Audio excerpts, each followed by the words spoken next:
Hi friends, welcome to Chandrika కొనికి Yadav YouTube channel. ఇవాళ మనం ఎగ్ రైస్ ఎలా చేసుకోవాలో చూద్దాం. అందుకోసం ముందుగా ఒక ప్యాన్ పెట్టుకొని అందులో ఆయిల్ వేసుకొని హోల్ గరం మసాలా వేసుకోండి. మీకు నచ్చకపోతే స్కిప్ చేసుకోండి. ఇవి వేస్తే టేస్ట్ చాలా బాగుంటుంది, సో అందుకని హోల్ గరం మసాలా వేసుకోవచ్చు. హోల్ గరం మసాలాతో పాటు టేస్టింగ్ సాల్ట్ కూడా కొంచెం వేసుకోండి, టేస్ట్ చాలా బాగుంటుంది. నెక్స్ట్ కరివేపాకు, ఉల్లిపాయలు వేసుకొని ఫ్రై చేసుకోండి. ఆనియన్స్ గోల్డెన్ బ్రౌన్ కలర్ వచ్చేంత వరకు ఫ్రై చేసుకోండి. ఎగ్ రైస్ అనేది చాలా మంది చాలా రకాలుగా చేస్తూ ఉంటారు. మేము అప్పుడప్పుడు ఇలా ట్రై చేస్తాము. ఎక్కువ ఇంగ్రీడియంట్స్ లేకుండా కూడా ట్రై చేస్తాము. ఎగ్ రైస్, టమాటా రైస్ సేమ్ ఒకేలా ఉంటాయి, కాకపోతే ఎగ్ రైస్ లో మనం ఎగ్ యాడ్ చేస్తాము. ఆనియన్స్ ఇలా గోల్డెన్ బ్రౌన్ కలర్ లో ఫ్రై అయిన తర్వాత మనం కట్ చేసి పెట్టుకున్న టమోటా ముక్కల్ని వేసుకోండి. మేమైతే 2 చిన్న టమోటాల్ని యూజ్ చేసాం, పెద్దదైతే ఒకటే సరిపోతుంది. ఇలా టమోటా ముక్కల్ని కూడా బాగా ఫ్రై చేసుకోండి. ఫ్రై అవుతున్న టమోటా ముక్కల్లో మీ రుచికి తగినంత సాల్ట్ వేసుకోండి. కొంచెం పసుపు వేసుకొని బాగా మిక్స్ చేసుకోండి. టమోటా ముక్కల్ని అడుగంటనీయకుండా మధ్య మధ్యలో కలుపుతూ ఉండండి.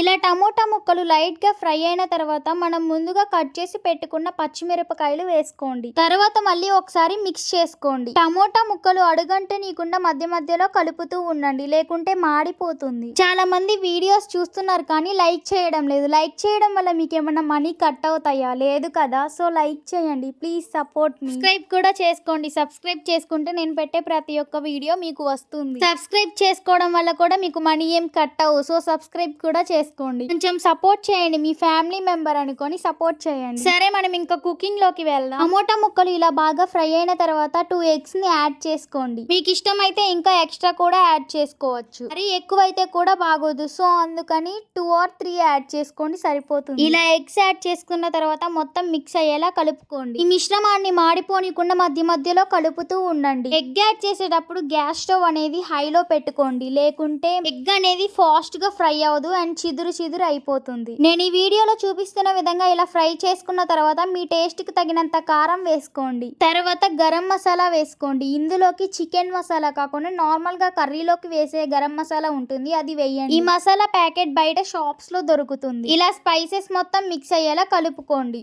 ఇలా స్పైసెస్ అన్ని మిక్స్ చేసుకున్న తర్వాత మీ దగ్గర కొత్తిమీర ఉంటే కొత్తిమీర కూడా యాడ్ చేసుకోండి. కొత్తిమీర యాడ్ చేసుకొని మళ్ళీ ఒకసారి మిక్స్ చేసుకోండి. తర్వాత మనం ముందుగా ఉడికించి పెట్టుకున్న రైస్ ని యాడ్ చేసుకోండి. ఆ మసాలా మొత్తం రైస్ కి పట్టేలా ముద్ద అవ్వనీయకుండా నీట్ గా మిక్స్ చేసుకోండి. మీకు కావాలంటే మిగిలిపోయిన రైస్ తో కూడా చేసుకోవచ్చు. మిగిలిపోయిన అన్నాన్ని పడేయకుండా ఇలా ఈవినింగ్ టైంలో లేదా మార్నింగ్ టైంలో చేసుకొని తినండి. అంతే, రెడీ. ఎంతో tasty egg rice ready. Thank you for watching. Please like, share and subscribe for more videos.